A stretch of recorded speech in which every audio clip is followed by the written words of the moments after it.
നമസ്കാരം. മധുരയിൽ ഇപ്പോൾ CPM-ന്റെ ഒരു പാർട്ടി കോൺഗ്രസ് സമ്മേളനം നടക്കുകയാണ്. അവിടെ ത്രിപുരയിലൊന്നും തന്നെ CPM-ന് ഭരണമില്ല. അതുകൊണ്ട് മൂന്നാമതും കേരളത്തിൽ വന്നാൽ മാത്രമേ ദേശീയതലത്തിലെങ്കിലും അവർക്ക് കുറച്ച് പിടിച്ചു നിൽക്കാൻ പറ്റുള്ളൂ എന്ന രീതിയിലേക്ക് മധുരയിൽ ആഘോഷപൂർവ്വം ചെങ്കൊടി ഇങ്ങനെ വീശിപ്പാറുകയാണ്. ആ നിമിഷമാണ്, ആ ഒരു സമയത്താണ് ഇടുത്തി പോലെ മധുരയിൽ പാർട്ടി കോൺഗ്രസിന്റെ മണ്ടയിലേക്ക് ആ ഒരു വിധി വന്ന് പതിക്കുന്നത്. സീരിയസ് ഫ്രോഡ് ഇൻവെസ്റ്റിഗേഷൻ ഏജൻസിയുടെ കുറ്റപത്രം സമർപ്പിക്കുന്നു. അതിൽ വീണ തൈക്കണ്ടിൽ പ്രതിയായിട്ട് വരുന്നു. അപ്പോൾ ഇത് പാർട്ടിയിലേക്ക് വലിയ രീതിയിലൊരു പ്രശ്നം വരുന്നു. ഈ മധുര പാർട്ടി കോൺഗ്രസിൽ ഏറ്റവും വലിയൊരു പ്രധാന കാര്യമെന്ന് പറയുന്നത്, മൂന്നാം മന്ത്രിസഭ വരികയാണെങ്കിൽ അവിടെ മുഖ്യമന്ത്രി പിണറായി വിജയൻ ഒരു മൂന്നാമതും മുഖ്യമന്ത്രിയായിട്ട് വരാനുള്ള സാധ്യതയുണ്ടാകും.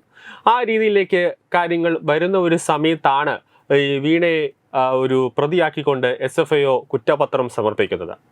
ഇപ്പോൾ ഇതിൽ ഏറ്റവും പ്രധാനപ്പെട്ട കാര്യം, വിജിലൻസ് ആയിരുന്നെങ്കിൽ എന്തെങ്കിലുമൊക്കെ പിണറായി സർക്കാരിന് ചെയ്യാമായിരുന്നു. ഒന്നേ കേസ് അന്വേഷിക്കുന്ന ഉദ്യോഗസ്ഥനെ സ്ഥലം മാറ്റാനോ, അല്ലെങ്കിൽ ഉദ്യോഗസ്ഥന്റെ പേരിൽ ഏതെങ്കിലും ഒരു കള്ള കേസ് ചാർത്തി സസ്പെൻഷൻ അടക്കമുള്ള ചെയ്യാമായിരുന്നു. പക്ഷേ ഇതിപ്പോൾ നിർമ്മല സീതാരാമന്റെ കൺട്രോളിലാണ്. കാരണം ധനകാര്യ വകുപ്പിന്റെ കോർപ്പറേറ്റ് കൺട്രോളിലാണ്. അപ്പോൾ അതുകൊണ്ട് ഒരു തരത്തിലുമുള്ള ഒരു തട്ടിപ്പുകളോ ഒരു ഉടായ്പോ കാണിക്കാനും പറ്റില്ല. എനിക്ക് തോന്നുന്നു അതുകൊണ്ടാണ് ഈ കേസ് വരാനുള്ള സമയമായതുകൊണ്ടായിരിക്കും KV തോമസിനെ ചുമതലപ്പെടുത്തിക്കൊണ്ട് നിർമ്മല സീതാരാമനുമായിട്ട് കേരള ഹൗസിൽ ഒരു മന്ത്രിമാര് പോലും ഇങ്ങനെ ഒരു സംഭവം, ഒരു ചർച്ച നടത്താതെ കേരള ഹൗസിൽ ചെന്നിട്ട് ഒരു അനൗദ്യോഗികമായ ഒരു ചർച്ച നടത്തിയത്. പക്ഷെ അവിടെയും ആ കാര്യങ്ങൾ എത്തി നിന്നില്ല എന്നതാണ് യാഥാർത്ഥ്യമാണെന്ന് തോന്നുന്നു. തീർച്ചയായും ഇതിലിപ്പോൾ ഏറ്റവും പ്രധാനമായ ഒരു കാര്യം എന്ന് പറയുന്നത്, ഗോകുൽ ഇപ്പോൾ ആമുഖത്തിൽ സൂചിപ്പിച്ചതുപോലെ, മൂന്നാം പ്രാവശ്യവും LDF സർക്കാർ കേരളത്തിലേക്ക് വരാനുള്ള ഒരു മുന്നൊരുക്കം നടക്കുന്ന ഈ വേളയിലാണ് ഇടുത്തി പോലെ അവരുടെ മേലിലേക്ക് ഈ ഒരു അന്വേഷണം വന്ന് പതിക്കുന്നത്. അതുകൊണ്ട് തന്നെ ഇത് മുഖ്യമന്ത്രിയുടെ പ്രതിച്ഛായയെ ചില്ലറയൊന്നുമല്ല ബാധിച്ചിട്ടുള്ളത്. നമുക്കറിയാം, കഴിഞ്ഞ ലോക്സഭാ ഇലക്ഷന് തന്നെ LDF-ന്റെ ഒരു ദയനീയ പരാജയം എന്ന് പറയുന്നത് മുഖ്യമന്ത്രിയോടുള്ള ഒരു ജനവിരുദ്ധ വികാരം അത് ഉയർത്തിക്കാട്ടിക്കൊണ്ടാണ് അണികൾ പിന്നീട് അങ്ങോട്ടുള്ള ഓരോ കാര്യങ്ങളിലും അവർ ഈ കാര്യം പറഞ്ഞത്. അതായത് മുഖ്യമന്ത്രിക്കെതിരെയുള്ള ഒരു ജനവികാരം സംസ്ഥാനത്ത് തീവ്രമാണ്. അത് തന്നെയാണ് ഇവിടെ ഇപ്പോൾ കഴിഞ്ഞ ഇലക്ഷനിലെല്ലാം തന്നെ നിഴലിച്ചത് എന്ന തരത്തിലുള്ള കാര്യങ്ങളാണ് പാർട്ടി അണികൾ ഉൾപ്പെടെയുള്ളവർ പറഞ്ഞത്. പക്ഷേ ഈ പാർട്ടി കോൺഗ്രസിന് തൊട്ട് മുമ്പ് നടന്ന ജില്ലാ സമ്മേളനങ്ങളിലും മറ്റ് ബ്രാഞ്ച് സമ്മേളനങ്ങളിലുമൊക്കെ പയ്യെ മുഖ്യമന്ത്രിയുടെ ഇമേജ് കൂട്ടിക്കൊണ്ടുവരുന്ന ഒരു കാര്യമാണ് നമ്മൾ കണ്ടത്. കാര്യം എല്ലാം ക്ലീനാണ്. മൂന്നാം തവണ LDF ഭരണത്തിലേക്ക് വന്നാലും LDF-നെ നയിക്കാൻ പിണറായി വിജയൻ തന്നെയാണ് യോഗ്യൻ എന്ന രീതിയിൽ എല്ലാ തരത്തിൽ നിന്നും പറയാതെ പറയിക്കുകയായിരുന്നു പിണറായി വിജയൻ വിഭാഗം. അങ്ങനെ പറഞ്ഞു നിൽക്കുന്ന ഈ സമയത്താണ് ഇത്തരത്തിൽ ഒരു തിരിച്ചടി ഇവർക്കുണ്ടാകുന്നത്. അതുമാത്രമല്ല, ഈ കഴിഞ്ഞ മധുരയിലെ പാർട്ടി കോൺഗ്രസ്, ഇപ്പോൾ നടന്നുകൊണ്ടിരിക്കുന്ന പാർട്ടി കോൺഗ്രസിൽ ഏറ്റവും രൂക്ഷമായി ഈ CPM-ന്റെ കേന്ദ്ര നേതൃത്വത്തോട് സംസ്ഥാന ഘടകം ഉയർത്തിയ ഒരു പരാതി എന്ന് പറഞ്ഞാൽ, ഇവിടെ ഭരണം നേരെ നടക്കുന്നത്, അതായത് LDF CPM അവശേഷിക്കുന്ന ഒരേ ഒരു സംസ്ഥാനമാണ് കേരളം. ഈ കേരളത്തിലെ നേതൃപാടവത്തെക്കുറിച്ചും മുഖ്യമന്ത്രിയുടെ പ്രവർത്തന മികവിനെക്കുറിച്ചും കേന്ദ്ര നേതൃത്വം ഒന്നും പുകഴ്ത്തുന്നില്ല എന്ന തരത്തിലുള്ള ഒരു പരാതിയാണ് ഇതിൽ രൂക്ഷമായി അലയടിച്ചു നിന്നത്. ആ ഒരു അവസരത്തിൽ തന്നെയാണ് ഇത്തരത്തിലൊരു തിരിച്ചടി ഇപ്പോൾ വരുന്നത് മുഖ്യമന്ത്രിക്കെതിരെ. ഇപ്പോൾ അതുകൊണ്ട് തന്നെ ഇതിലാകെ കുഴഞ്ഞു നിൽക്കുന്നത് സംസ്ഥാന നേതൃത്വമാണ്. എന്ത് പറയണമെന്ന് അവർക്കറിയില്ല. മുഖ്യമന്ത്രിയെ തള്ളണമോ കൊള്ളണമോ എന്നൊരു അവസ്ഥയിലേക്ക് എത്തി നിൽക്കുകയാണ്.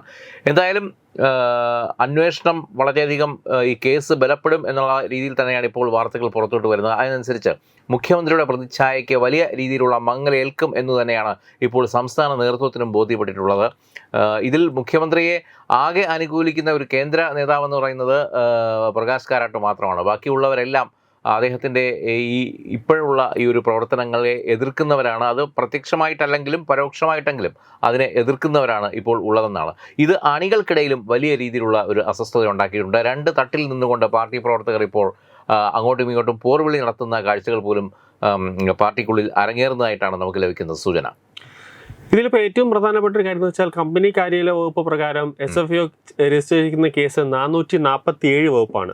അത് പ്രകാരം ഒരു 10 വർഷം എന്തായാലും ഒരു ജാമ്യമില്ലാ വകുപ്പ് പ്രകാരം. ഇനിയിപ്പോൾ വീണ വിജയനെ പോലുള്ള ഒരു വ്യക്തിക്ക് ജാമ്യം കിട്ടണമെങ്കിൽ കോടതിയിൽ എനിക്ക് വലിയൊരു രോഗമുണ്ട്, അതായത് ഇപ്പം ക്യാൻസർ പോലത്തെയോ അല്ലെങ്കിൽ എനിക്ക് ജയിലിൽ നിന്ന് പുറത്തിറങ്ങി ആശുപത്രിയിൽ ട്രീറ്റ്മെൻറ്റ് വേണം എന്നടക്കമുള്ള ഒരു കാരണം വ്യക്തമായ തെളിവ് സഹിതം ഡോക്ടറുടെ പ്രിസ്ക്രിപ്ഷൻ സഹിതം കാണിച്ചാൽ മാത്രമേ ഇതിലൊരു ജാമ്യം ഉൾപ്പെടെ കിട്ടാനുള്ള സാധ്യത കൂടുതലുള്ളൂ. അത് തന്നെയാണ് ഗോകുൽ. കാര്യം ഇത് ഇപ്പോൾ ഈ സമൂഹ മാധ്യമങ്ങളിൽ ഈ വാർത്തകൾ വന്നത് മുതൽ ഉയരുന്ന മറ്റൊരു കാര്യം എന്ന് പറഞ്ഞാൽ ലാവ്ലിൻ കേസിനെ ഇതുമായി കൂട്ടിക്കെട്ടുന്നുണ്ട്. കാര്യം നമുക്കറിയാം പിണറായി വിജയൻ്റെ ലാവ്ലിൻ കേസ് എത്ര നാളായി ഇങ്ങനെ നീണ്ടു പോകുന്നു. ഒരുപക്ഷെ കോടതിയിൽ ഈ ലാവ്ലിൻ കേസ് കോടതിയിലേക്ക് ചെന്നതിന് കയ്യും കണക്കുമില്ല. ഓരോ പ്രാവശ്യം ചെല്ലും ഈ കേസ് മാറ്റിവെക്കും. അങ്ങനെ പോകുന്ന ഇത് ഈ വീണ വിജയൻ്റെ കാര്യത്തിലും അത്തരത്തിലുള്ള ഈ ഒരു കോടതിയുടെ ഈ കേസ് നീട്ടിക്കൊണ്ടുപോകുന്ന കാര്യം നിലനിൽക്കുമോ എന്നുള്ളതാണ് സമൂഹ മാധ്യമങ്ങളിൽ ഉയരുന്ന ഒരു ചോദ്യം. എന്തായാലും ഇത് സംബന്ധിച്ച് വലിയ ഒരു ചർച്ച തന്നെ ഇപ്പോൾ സമൂഹ മാധ്യമങ്ങൾ കേന്ദ്രീകരിച്ച് നടക്കുന്നുണ്ട് ഗൂഗിൾ. കാരണം അത് മാത്രമല്ല, ഏറ്റവും പ്രധാനപ്പെട്ട കാര്യം, ഒരു സമയത്ത് തന്നെ SFI ഒരു അന്വേഷണം നടത്തിയപ്പോൾ തന്നെ CMRL കമ്പനി രാജ്യവിരുദ്ധമായി, അതായത് തീവ്രവാദത്തിൽ വരെ അവർ ഫണ്ടിങ് നടത്തുന്നുണ്ട് എന്നൊരു സംശയത്തിൽ വരെ SFI അന്വേഷണം എത്തി നിൽക്കുന്നു. ഇപ്പോൾ തന്നെ മധുരയിൽ പാർട്ടി കോൺഗ്രസിൽ സഖാക്കൾ പറയുന്നത് വീണ മാസപ്പടിയൊന്നും വാങ്ങിച്ചിട്ടില്ല, മാസാമാസം അക്കൗണ്ടിലേക്ക് പണം വരുന്നു, പക്ഷെ അതെങ്ങനെ മാസപ്പടിയാവും? അത് ചെയ്യാത്ത ഒരു ജോലിക്ക് അക്കൗണ്ടിലേക്ക് പൈസ വരുന്നതിനെ മാസപ്പടി എന്നാണ് പറയുന്നത്. അതാണ് SFI പറഞ്ഞുകൊണ്ടിരിക്കുന്നത്. അപ്പോൾ ഇതിനെ ന്യായീകരിക്കാനായിട്ട് ശ്രമിക്കുമ്പോഴും പാർട്ടിക്കുള്ളിൽ തന്നെ പിണറായി വിജയനെതിരെ ഒരു പടയൊരുക്കം തുടങ്ങിക്കഴിഞ്ഞു എന്നതാണ് യാഥാർത്ഥ്യം. ഈ കൊല്ലത്ത് ഇപ്പോൾ തന്നെ പാർട്ടി സമ്മേളനം നടന്നപ്പോൾ തന്നെ വലിയ രീതിയിൽ ഒരു അടിയുണ്ടായി. അതാണ് ഗോകുല ഞാൻ പറഞ്ഞത്. ഈ നേരത്തെ CPMന്റെ താഴേക്കിടയിലുള്ള സമ്മേളനങ്ങൾ നടന്നപ്പോഴൊക്കെ ഇതിൻ്റെ തുടക്കത്തിൽ മുഖ്യമന്ത്രിക്കെതിരെ രൂക്ഷമായ വിമർശനമാണ് പല ഭാഗത്തു നിന്നും ഉന്നയിച്ചത്. പ്രത്യേകിച്ചും മുഖ്യമന്ത്രിയുടെ ഈ മരുമകൻ സ്നേഹം, അത് അദ്ദേഹത്തിന് തെല്ലൊന്നുമല്ല അദ്ദേഹത്തിന് ഒരു ഇതുണ്ടാക്കിയിട്ടുള്ളത്. അപ്പോൾ അതുകൊണ്ട് തന്നെ മുഖ്യമന്ത്രിക്ക് അദ്ദേഹത്തിൻ്റെ പ്രതിച്ഛായ രക്ഷിച്ചെടുക്കുക എന്നുള്ളത് വലിയ ഒരു കടമ്പയായിരുന്നു. പക്ഷേ ഈ പാർട്ടി സമ്മേളനം അവസാനിക്കുമ്പോൾ, പാർട്ടി കോൺഗ്രസ് മധുരയിൽ എത്തി നിൽക്കുമ്പോൾ അദ്ദേഹം അതിൻ്റെ പ്രതിച്ഛായ തിരിച്ചു പിടിക്കുന്ന ഒരു രീതിയാണ് നമ്മൾ കണ്ടുകൊണ്ടിരുന്നത്. വീണ്ടും മൂന്നാം തവണയും LDF കേരളത്തിലേക്ക് വന്നു കഴിഞ്ഞാൽ എന്തുകൊണ്ടും പാർട്ടിയെ നയിക്കാൻ യോഗ്യൻ പിണറായി വിജയൻ എന്ന തരത്തിൽ പോലും പാർട്ടിയെ കൊണ്ട് പറയിക്കാൻ അദ്ദേഹത്തിനായി എന്നുള്ളതാണ്. പക്ഷേ ഇപ്പോൾ അങ്ങനെ ഇരിക്കുമ്പോഴാണ് ഇത്തരത്തിലൊരു കൃത്യമായ ഒരു ആരോപണം അദ്ദേഹത്തിന് നേരെ വരുന്നത്, അതും മകളുടെ പേരിലുള്ള ഈ ഒരു അഴിമതി. അതുകൊണ്ട് തന്നെ അദ്ദേഹത്തിൻ്റെ മേലുള്ള ഒരു വിശ്വാസ്യത പാർട്ടിക്കുള്ളിലുള്ളവർക്ക് പോലും നഷ്ടപ്പെട്ടിരിക്കുകയാണ്. ഇത് നേരത്തെയും ഈ സംഭവം ഉണ്ടായത്, സ്വർണ്ണക്കടത്ത് കേസൊക്കെ വന്നപ്പോൾ അന്നും ഇത് രൂക്ഷമായി ഉണ്ടായിരുന്നതാണ്. പിന്നീട് എവിടേക്കെയോ അദ്ദേഹത്തെ രക്ഷിച്ചെടുക്കാൻ അദ്ദേഹത്തിൻ്റെ അനുയായികൾ കിണഞ്ഞു പരിശ്രമിക്കുകയുണ്ടായി. പക്ഷേ ഇപ്പോൾ വീണ്ടും അവരുടെയും കൈവിട്ടു പോകുന്ന ഒരു സ്ഥിതിയിലേക്ക് എത്തിയിരിക്കുന്നു. ഇനി മുഖ്യമന്ത്രിയെ രക്ഷിക്കാൻ ആര് എന്നുള്ളതാണ് ചോദ്യം. ഒരുപക്ഷേ ഗോകുൽ ഇപ്പോൾ പറഞ്ഞതുപോലെ കേസ് ബലപ്പെടുമെങ്കിൽ ഇത് ലാവ്ലിൻ കേസ് പോലെ അങ്ങനെ നീണ്ടുപോകുന്ന ഒരു കേസല്ല. ധന ഇടപാടായതുകൊണ്ട് തന്നെ SFI നമ്മൾ ഇതുവരെ കേട്ടിട്ടില്ലാത്തൊരു അന്വേഷണ ഏജൻസിയിലൂടെയാണ് കേസ് മുന്നോട്ട് പോകുന്നത്. ഇത് അതിൻ്റെ എല്ലാ ലൂപ്പ് ഹോൾസും അടച്ചുകൊണ്ടുള്ള, പഴുതുകളും അടച്ചുകൊണ്ടുള്ള ഒരു ഇതിലൂടെയാണ് മുന്നോട്ട് പോകുന്നത്. അപ്പോൾ അതുകൊണ്ട് തന്നെ കേസ് വരും ദിവസങ്ങളിൽ മുറുകും എന്നുള്ള കാര്യത്തിൽ യാതൊരു സംശയവുമില്ല. അതനുസരിച്ച് ഈ CPMനുള്ളിലെ ഒരു മാനസിക പിരിമുറുക്കവും മുറുകും എന്നുള്ള കാര്യത്തിൽ യാതൊരു സംശയവുമില്ല. ഇപ്പോൾ ഈ പറഞ്ഞതുപോലെ മുഖ്യമന്ത്രി ഇനി അടുത്ത ആര് എന്നുള്ളതിനെ സംബന്ധിച്ച് മാത്രം ഒരു തീരുമാനമായാൽ മതി എന്നുള്ളതാണ് പാർട്ടി അണികളിൽ നിന്ന് പോലും ഇപ്പോൾ തെളിഞ്ഞും മറഞ്ഞുമൊക്കെ നമുക്ക് കിട്ടുന്ന സൂചനകൾ. കാരണം ഏറ്റവും പ്രധാനപ്പെട്ട കാര്യം വേറൊന്നും കൂട്ടുണ്ട്. കാരണം SFIയുടെ ഒരു റിപ്പോർട്ട് നമുക്ക് പൂർണ്ണമായിട്ട് പുറത്തു വന്നിട്ടില്ല. പുറത്ത് വരുന്ന സമയത്ത് ഈ പിണറായി വിജയൻ കേരളത്തിൽ അധികാരത്തിൽ വരുന്നതിന് മുന്നേ വീണ വിജയൻ്റെ കമ്പനിയായ എസ്ലോജിക്കൽ വലിയ രീതിയിൽ തകർന്ന് തരിപ്പണമായി കൊണ്ടിരിക്കുന്ന കമ്പനിയായിരുന്നു. LDF സർക്കാർ അധികാരത്തിൽ എത്തിയതോടുകൂടി എസ്ലോജിക്കൽ കമ്പനി പടിപടിയായിട്ട് ഉയർന്നു. അതായത് ഖജനാവിൽ നിന്നുള്ള പണം ആ സമയത്ത് മുഖ്യമന്ത്രി IT വകുപ്പ് കൈകാര്യം ചെയ്യുന്നു, മുഖ്യമന്ത്രി IT വകുപ്പ് ആഭ്യന്തരമെല്ലാം. അപ്പോൾ ഖജനാവിൽ നിന്ന് പൈസ നേരെ മകളുടെ കമ്പനിയിലേക്ക് ഒരു തിരിമറി അങ്ങോട്ടേക്ക് നടത്തുന്നു. ആ രീതിയിലേക്കാണ് തകർന്ന കമ്പനിയെ ഉയർത്തിക്കൊണ്ടുവരുന്നത്. അപ്പോൾ അങ്ങനെ അവിടെ നിന്ന് എസ്ലോജിക്കൽ തുടങ്ങി പല രീതിയിലേക്ക് ഒരുപാട് തട്ടിപ്പ് ഇങ്ങനെ ചെയ്യാനായിട്ട് പൊയ്ക്കൊണ്ടിരിക്കുന്നു. ഒരർത്ഥത്തിൽ സ്വർണ്ണക്കടത്ത് കേസ് വന്നപ്പോൾ ആ സമയത്ത് മുതൽ എന്നെ വരെ എസ്ലോജിക്കലിനെ റഡാർ ചെയ്യുന്ന ഒരു അവസ്ഥ. കാരണം സ്വപ്നയെ പിടിക്കുന്നത് കർണാടകയിലാണ്. എസ്ലോജിക്കലിന്റെ ഒരു 2-3 കിലോമീറ്റർ ആ ഒരു പരിധിയിൽ വെച്ചിട്ടാണ് സ്വപ്ന സുരേഷിനെ NIA അറസ്റ്റ് ചെയ്യുന്നത്. അന്ന് കൂട്ടത്തിലുള്ള ഒരു IAS ഉദ്യോഗസ്ഥനെ ബലികൊടുത്തുകൊണ്ട് തൽക്കാലത്തേക്ക് കൈകഴുകിയെങ്കിലും പിന്നീട് അങ്ങോട്ട് അന്വേഷണത്തിനൊരു പുകമറ സൃഷ്ടിക്കാൻ കഴിഞ്ഞു എന്നുള്ളതാണ് ഇവരുടെ വിശ്വാസം. പക്ഷേ അങ്ങനെ ആയിരുന്നില്ല. അന്വേഷണം വേറൊരു രീതിയിൽ, ഇതിന് സമാന്തരമായി തന്നെ പാരലലായി തന്നെ അന്വേഷണം വേറൊരു രീതിയിൽ പുരോഗമിക്കുകയായിരുന്നു. അതിൻ്റെ ഏറ്റവും ഒടുവിലത്തെ രംഗങ്ങളാണ് ഇപ്പോൾ അരങ്ങേറിക്കൊണ്ടിരിക്കുന്നത്. എന്തായാലും വരുന്ന ദിവസങ്ങളിൽ കേരള മുഖ്യമന്ത്രി പിണറായി വിജയൻ്റെ ഉറക്കം നഷ്ടപ്പെടുമെന്നുള്ള കാര്യത്തിൽ യാതൊരു സംശയവുമില്ല. ഇപ്പോൾ സമൂഹ മാധ്യമങ്ങളിലൊക്കെ പലരും രസകരമായി കുറിക്കുന്നത് കണ്ടു. ശബരിമലയിൽ ചെയ്തതിനൊന്നും അങ്ങനെ അങ്ങ് ഫലം കിട്ടാതെ പോകില്ല, അതിനൊക്കെ തിരിച്ചടി കിട്ടും എന്ന തരത്തിലൊക്കെ ഉള്ള വ്യാഖ്യാനങ്ങൾ വരുന്നുണ്ട്. എന്തു തന്നെയായാലും ഈ പറഞ്ഞതുപോലെ തദ്ദേശ സ്വയംഭരണ തെരഞ്ഞെടുപ്പ് അടുത്ത് നിൽക്കുകയാണ്. 5-6 മാസത്തിനുള്ളിൽ ആണ് തദ്ദേശ സ്വയംഭരണ തെരഞ്ഞെടുപ്പ് കേരളത്തിൽ നടക്കുന്നത്. അവിടേക്ക് എത്തുമ്പോൾ ഈ പറഞ്ഞതുപോലെ ഫ്ലക്സ് ബോർഡുകളിൽ CPM വേണ്ടി പ്രവർത്തിക്കാൻ മുഖ്യമന്ത്രിയുടെ പടം ഉണ്ടാകുമോ എന്നുള്ളതാണ് ഇപ്പോൾ എല്ലാവരുടെയും സംശയം. നമസ്കാരം.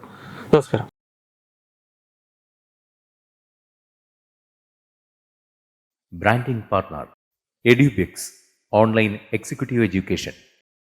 Focus Physiotherapy Center Pattam. Unnat Engineering Gujarat. Tirthayatra.com. Iron Build Gujarat. PRS Hospital Killipalam Thiruvananthapuram. 5 തലമുറകളായി നിങ്ങൾക്കൊപ്പം. തുമ്പമൺ ശ്രീ വടക്കുംനാഥൻ ക്ഷേത്രം അമ്പലക്കടവ് പത്തനംതിട്ട. ശ്രീമദ് സ്കന്ദപുരാണ മഹാസത്രം 2025 മെയ് 11 മുതൽ 18 വരെ.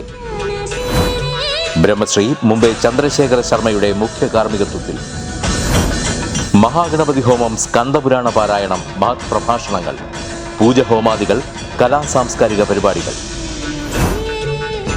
സത്രയജ്ഞ കർമ്മങ്ങളിലേക്ക് എല്ലാ ഭക്തജനങ്ങളുടെയും സാന്നിധ്യവും സഹകരണവും സാദരം അഭ്യർത്ഥിക്കുന്നു. മഹാസത്രവേദിയിൽ മെയ് 18 പഴനി അരുൾമിക ദണ്ഡായുധപാണി സ്വാമി ദേവസ്ഥാന അർച്ചക സ്ഥാനികർ ശ്രീസെൽവ സുബ്രഹ്മണ്യ ശിവശാരിയാരുടെ മുഖ്യ കാർമ്മികത്വത്തിൽ നടക്കുന്ന അതിശ്രേഷ്ഠവും സർവൈശ്വര്യദായകവുമായ സ്കന്ദഹോമം. സ്കന്ദമഹാപുരാണ സത്രത്തിന്റെ ആദിമധ്യാന്തമുള്ള സമ്പൂർണ്ണ തത്സമയ കാഴ്ച തത്വമയി നെറ്റ്വർക്കിൽ.